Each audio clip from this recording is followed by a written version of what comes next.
Rajesh sugar ನಮ್ಮ ಪ್ರತಿನಿಧಿ ವಿಚಾರಕ್ಕೆ ಸಂಬಂಧಪಟ್ಟಂತೆ ಹೆಚ್ಚಿನ ಡೀಟೇಲ್ಸ್ ಅನ್ನು ಕೊಡ್ತಾರೆ. ರಾಜೇಶ್, ಈಗ ಅಲ್ಲಿ ಕಲ್ಲು ತೂರಾಟ ಆಯಿತು, ಪೊಲೀಸರು ರೈತ ಮುಖಂಡರು ಎಷ್ಟೇ ಮನವಿ ಮಾಡಿಕೊಂಡ್ರು ಕೂಡ ಪರಿಸ್ಥಿತಿ ಹತೋಟಿಗೆ ಬಂದಂತೆ ಕಾಣ್ತಾ ಇಲ್ಲ. ಪರಿಸ್ಥಿತಿ ನಿಯಂತ್ರಿಸಿದ್ರಾ? ಹೇಗಿದೆ ಅಲ್ಲಿನ ಚಿತ್ರಣ?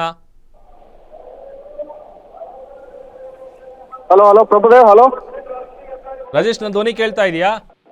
ಎಸ್ ಪ್ರಭುದೇವ್, ಪರಿಸ್ಥಿತಿ ಹೇಗಿದೆ ಅಲ್ಲಿ ಈಗ? ಸದ್ಯ ಏನು ಪ್ರಭುದೇವ್, ಚುನಪ್ಪ ಪೂಜಾರಿ ಅವರು ಬಂದು ರೈತರನ್ನ ಮನವೊಲಿಕೆ ಮಾಡುವಂತ ಕೆಲಸ ಮಾಡಿದ್ರು.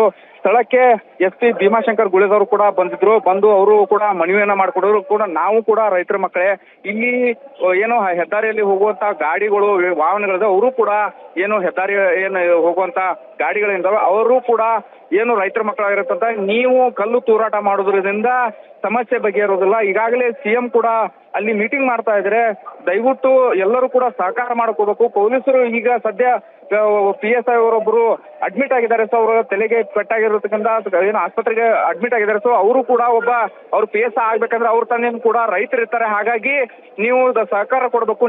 ನಿಮ್ಮ ಜೊತೆ ನಾವು 9 ದಿನಗಳ ಕಡೆ ಸಹಕಾರ ಕೊಟ್ಟಿದ್ದೀವಿ. ನಿಮ್ಮ ಹೋರಾಟಕ್ಕೆ, ನಿಮ್ಮ ಪ್ರತಿಭಟನೆ ಕೂಡ ನಾವು ಕೂಡ ಬೆಂಬಲವನ್ನು ಸೂಚಿಸಿ ನೀವು ಪ್ರತಿಭಟನೆಗೆ ಅವಕಾಶ ಮಾಡಿಕೊಟ್ಟಿವಿ. ಆದ್ರೆ ಏಕಾಏಕಿ ನೀವು ರಸ್ತೆಯನ್ನ ತಡೆ ಮಾಡಿ ಪೊಲೀಸರ ಮೇಲೆ ಕಲ್ಲು ತೂರಾಟ ಮಾಡೋದು ಕೂಡ ಸರಿಯಲ್ಲ. ದಯವಿಟ್ಟು ನಿಮ್ಮ ಮನವಿ ಏನೇ ಇದ್ರೂ ಕೂಡ ನಾವು ಪುರಸ್ಕಾರ ಮಾಡ್ತೀವಿ, ನಿಮ್ಮ ಜೊತೆ ನಾವು ಇದೀವಿ ಕೂಡ ಅನ್ನೋ ಮಾತನ್ನ SP ಅವರಿಗೆ ಸದ್ಯ ಹೇಳಿದ್ದಾರೆ. ಚುನಪ್ಪ ಪೂಜಾರಿ ಅವರು ಕೂಡ ಅದನ್ನೇ ಹೇಳ್ತಾ ಇರೋದು. ಪೊಲೀಸರಿಗೆ ಸಹಕಾರ ಕೊಡಿ, ಪೊಲೀಸರ ಮೇಲೆ ಹಲ್ಲೆ ಕಲ್ಲು ತೂರಾಟ ಮಾಡೋದು ಕೂಡ ಸರಿಯಲ್ಲ. ನಾವು ಗುರ್ಲಾಪುರದಲ್ಲಿ ಒಂದು ತೀರ್ಮಾನ ತಗೊಂಡಿದ್ದೀವಿ. ಆ ತೀರ್ಮಾನಕ್ಕೆ ನೀವೆಲ್ಲರೂ ಬದ್ಧಾಗಿರ್ಬೇಕು. ಯಾಕಂದ್ರೆ ಅವರಿಗೆ 2 ದಿನಗಳ ಕಾಲ ನಾವು ಈಗ ಅವಕಾಶನ ಮಾಡಿಕೊಟ್ಟಿದ್ದೀವಿ. ಆ ಅವಕಾಶ ಆಗೋ ತನಕನೂ ನಾವು ಅವ್ರಿಗೆ ಟೈಮ್ ಕೊಡ್ಲೇಬೇಕಾಗುತ್ತೆ. ಈಗ ಮೀಟಿಂಗ್ ಅನ್ನ ಮಾಡ್ತಾ ಇದ್ರೆ, ನನ್ನ ಜೊತೆ ವಿಡಿಯೋ ಕಾನ್ಫರೆನ್ಸಿಗೆ CM ಅವರು ಬರ್ತಾರೆ. ಸೊ ಆ ನಿಟ್ಟಿನಲ್ಲಿ ಅವಾಗ ಏನೆಲ್ಲ ತೀರ್ಮಾನ ಆಗುತ್ತೆ, ತೀರ್ಮಾನದ ನಂತರ ನಾವು ನಾಳೆ ಬೆಳಗ್ಗೆ ಗುರ್ಲಾಪುರದಲ್ಲಿ ಒಂದು ನಿರ್ಣಯವನ್ನ ತೆಗೆದುಕೊಳ್ತೀವಿ. ಅಲ್ಲಿ ತನಕ ದಯವಿಟ್ಟು ಯಾರು ಇದ್ರೆ ಮನೆಗೆ ಹೋಗ್ಬೋದು. ಇಲ್ಲಿಂದ ರೈತರು ಎಲ್ಲರೂ ಕೂಡ ಗುರ್ಲಾಪುರಕ್ಕೆ ಶಿಫ್ಟ್ ಆಗಬೇಕು. ದಯವಿಟ್ಟು ಇಲ್ಲಿ ಏನಾದ್ರೂ ಪೊಲೀಸರ ಮೇಲೆ ಕಲ್ಲು ತೂರಾಟ ಮಾಡಬಹುದು, ಹೆದ್ದಾರಿ ಬಂದ್ ಮಾಡಿದ್ರೆ ಅದಕ್ಕೆ ನಾನು ಜವಾಬ್ದಾರಲ್ಲ. ಕಾನೂನು ಕ್ರಮವಾಗಿ ಪೊಲೀಸರು ಅವರ ಕರ್ತವ್ಯವನ್ನ ನಿಭಾಯಿಸ್ತಾರೆ. ದಯವಿಟ್ಟು ಕೈ ಮುಗಿದು ಹೇಳ್ತಾ ಇರೋ ನಮ್ಮ ಮಾತನ್ನ ಚುನಪ್ಪ ಪೂಜಾರಿ ಅವರು ಹೇಳ್ತಾ ಇದ್ದಾರೆ. ಪ್ರಭುದೇವ್, ರಾಜೇಶ್, ಈಗ ಗೃಹ ಸಚಿವರು ಪೊಲೀಸ್ ಇಲಾಖೆಗೆ ಸೂಚನೆ ಕೊಟ್ಟಿದ್ರಂತೆ ರೈತರಿಂದ ಸಂಯಮದಿಂದ ನಡ್ಕೊಳ್ಳಿ ಅಂತ ಹೇಳಿ. ಬಟ್ ಇವರು ಲಾಠಿ ಚಾರ್ಜ್ ಮಾಡ್ಲಿಲ್ಲ ಅಂತ ಅಂದಿದ್ರೆ ಬಹುಶಃ ಅಲ್ಲಿ ಪರಿಸ್ಥಿತಿ ಇಷ್ಟೊಂದು ಉದ್ವಿಗ್ನತೆ ಪಡ್ಕೊಳ್ತಾ ಇರ್ಲಿಲ್ಲ ಅಂತ ಕಾಣುತ್ತೆ. ಎಸ್ ಹೌದು ಪ್ರಭುದೇವ್, ಯಾಕಂದ್ರೆ ಏನು ಹೆದ್ದಾರಿಯನ್ನ ಕ್ಲಿಯರ್ ಮಾಡಲೇಬೇಕಾದಂತ ಪರಿಸ್ಥಿತಿ. ಯಾಕಂದ್ರೆ 2 ಗಂಟೆಗಳ ಕಾಲ ಸತತವಾಗಿ ರಾತ್ರಿ ಹೆದ್ದಾರಿ ಮೇಲೆ ಕುಳಿತುಕೊಂಡು ಪ್ರತಿಭಟನೆ ಮಾಡ್ತಾ ಇದ್ರು. ಕಿಲೋಮೀಟರ್ ಗಟ್ಟಲೆ ವಾಹನಗಳು ನಿಂತ್ಕೊಂಡಿದ್ದು, ಸಾಕಷ್ಟು ತೊಂದರೆ ಆಗ್ತಾ ಇತ್ತು. ಹೀಗಾಗಿ SP ಅವರು ನಿರ್ದೇಶನ ಕೊಟ್ಟಿದ್ರು, ಇನ್ ಕೇಸ್ ಯಾರಾದ್ರೂ ಸಾರ್ವಜನಿಕರಿಗೆ ತೊಂದರೆ ಆಗುವಂತ ಸಂದರ್ಭ ಬಂದ್ರೆ ಅವ್ರನ್ನ ಕಾನೂನು ರೀತಿ ಕ್ರಮವನ್ನು ತೆಗೆದುಕೊಳ್ಳಿ ಅನ್ನೋ ಆದೇಶ ನೀಡಿದ್ರು. ಹೀಗಾಗಿ ಅವ್ರನ್ನ ಏಕಾಏಕಿ ಅಂತಂದ್ರೆ ರೈತರನ್ನ ಸರ್ವಿಸ್ ರೋಡ್ಗೆ ದೂಕಲು ಯತ್ನ ಮಾಡಿದ್ರು. ಈ ನಿಟ್ಟಿನಲ್ಲಿ ಅವರು ಯಾವಾಗ ಸರ್ವಿಸ್ ರೋಡ್ ಹೋಗ್ಲಿಲ್ಲ ಅವಾಗ ಲಾಠಿ ಬೀಸಿ ಅವರನ್ನ ಚದುರಿಸುವಂತ ಕೆಲಸ ಮಾಡಿದ್ರು, ಕೆಲವೊಬ್ಬರನ್ನ ವಶಕ್ಕೆ ತಗೊಳ್ಳೋದು. ಈ ಸಂದರ್ಭದಲ್ಲಿ ಏಕಾಏಕಿ ಉದ್ಭವಿಸಿದಂತ ರೈತರು ಏಕಾಏಕಿ ಕಲ್ಲನ್ನ ತೂರಾಟ ಮಾಡಿದ್ರು. ಸೊ ಹಾಗಾಗಿ ಇದು ಸದ್ಯ ಪರಿಸ್ಥಿತಿ ಅವಾಗ ಉದ್ಭೂತಿ ಆಯ್ತು. ನಂತರ SP ಅವರು ಚುನಪ್ಪ ಪೂಜಾರಿ ಅವರಿಗೆ ಕಾಲ್ ಮಾಡಿ, ನಾನು ಬರ್ತಾ ಇದ್ದೀನಿ, ನೀವು ಬರ್ರಿ, ರೈತರನ್ನ ಮನವೊಲಿಕೆ ಮಾಡೋಣ. ಯಾಕಂದ್ರೆ ಇದು ಪರಿಸ್ಥಿತಿ ಬಹಳ ಗಂಭೀರಕ್ಕೆ ಹೋಗಿದೆ. ಸಾಕಷ್ಟು ಪೊಲೀಸರ ಮೇಲೆ ಕಲ್ಲು ತೂರಾಟ ಆಗಿದೆ, ನಮ್ಮ ಸಿಬ್ಬಂದಿ ಮೇಲೆ ಸಾಕಷ್ಟು ಕಲ್ಲು ತೂರಾಟ ಮಾಡಿ ಅನಾಹುತವನ್ನ ಮಾಡ್ತಾ ಇದ್ದಾರೆ. ಸೊ ಇದು ಸಾಕಷ್ಟು ಮುಂದೆ ದೊಡ್ಡ ಪ್ರಮಾಣದ ಹೋಗೋದು. ಬನ್ನಿ ರೈತರ ಜೊತೆ ನಾವು ಮಾತಾಡೋಣ, ಅವ್ರನ್ನ ಕನ್ವಿನ್ಸ್ ಮಾಡೋಣ ನಿಟ್ಟಿನಲ್ಲಿ ಬೆಳಗಾವಿಯಿಂದ SP ಅವರು ಕೂಡ ಬಂದ್ರು ಮತ್ತು ಗುರ್ಲಾಪುರದಿಂದ ಚುನಪ್ಪ ಪೂಜಾರಿ ಅವರು ಕೂಡ ಬಂದು ರೈತರನ್ನ ಮನವೊಲಿಕೆ ಮಾಡಲು ಯಶಸ್ವಿಯಾಗಿದ್ದಾರೆ.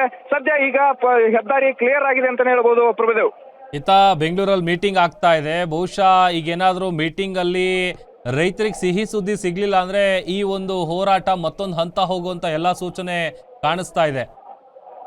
ಎಸ್ ಪ್ರಭುದೇವ್, ಏನಂತಂದ್ರೆ ಈಗಾಗಲೇ ಕಾರ್ಖಾನೆ ಮಾಲೀಕರ ಜೊತೆ CM ಒಂದು ಸುತ್ತಿನ ಮಾತುಕತೆ ಕೂಡ ಮಾಡಿದ್ದಾರೆ.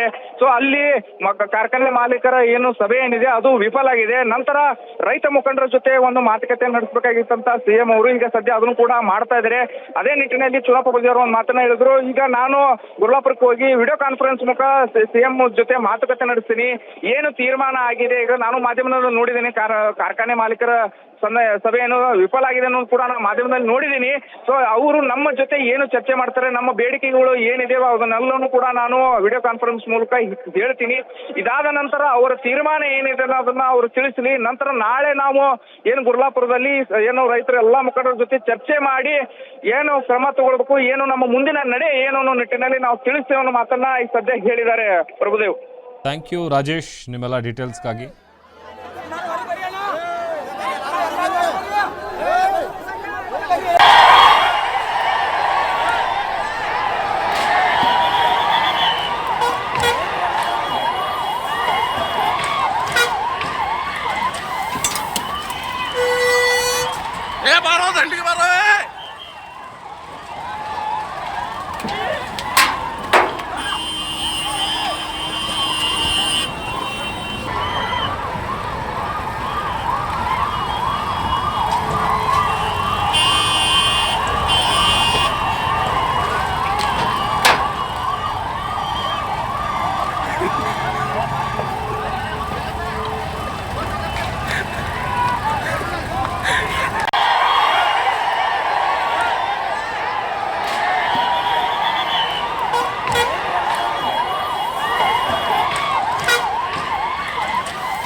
ನೋಡಿ, ಸಾಮಾನ್ಯವಾಗಿ ಹಳ್ಳಿ ಜನ ಒಳ್ಳೆ ಜನ, ಮುಗ್ಧ ಜನ ಅಂತ ಹೇಳ್ತೀವಲ್ಲ. ಹಳ್ಳಿ ಜನ ಅಂತ ಅಂದರೆ ರೈತರು ಎಷ್ಟು ಶಾಂತ ರೀತಿಯಿಂದ ಇರ್ತಾರೆ, ಎಷ್ಟು ಒಳ್ಳೆ ಮನಸ್ಸಿರುತ್ತೆ ಅವರಿಗೆ ಅಂತಂದರೆ, ಅಟ್ ದ ಸೇಮ್ ಟೈಮ್ ರೈತರು ಏನಾದರೂ ರೊಚ್ಚಿಗೆದ್ರು ಅಥವಾ ಅನ್ನದಾತರು ಸಿಡಿದೆದ್ರು ಅಂತ ಅಂದರೆ ಅವ್ರಿಗೆ ಈ ಥರದ್ದು ಒಂದು ಶೇಡ್ ಕೂಡ ಇದೆ. ನೋಡಿ, ಒಂದು ಕಡೆ ಗಮನಿಸ್ತಾ ಇದ್ದೀವಿ, ಲಾರಿಗಳಲ್ಲೆಲ್ಲ ಕಲ್ಲು ತೂರಿದ್ದಾರೆ, ಬಸ್ಗಳು, ಕಾರ್ಗಳು, ಹೀಗೆ ಸಿಕ್ಕ ವಾಹನಗಳ ಮೇಲೆ ಕಲ್ಲು ತೂರಾಟ ನಡೆದಿದೆ.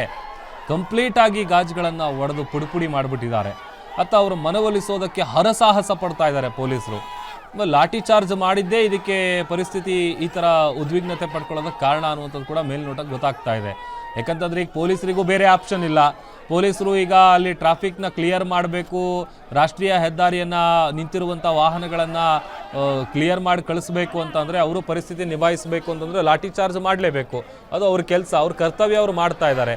ಇತ್ತ ರೈತರು ಕೂಡ ರೊಚ್ಚಿಗೆದ್ದು ನಿಂತಿದ್ದಾರೆ.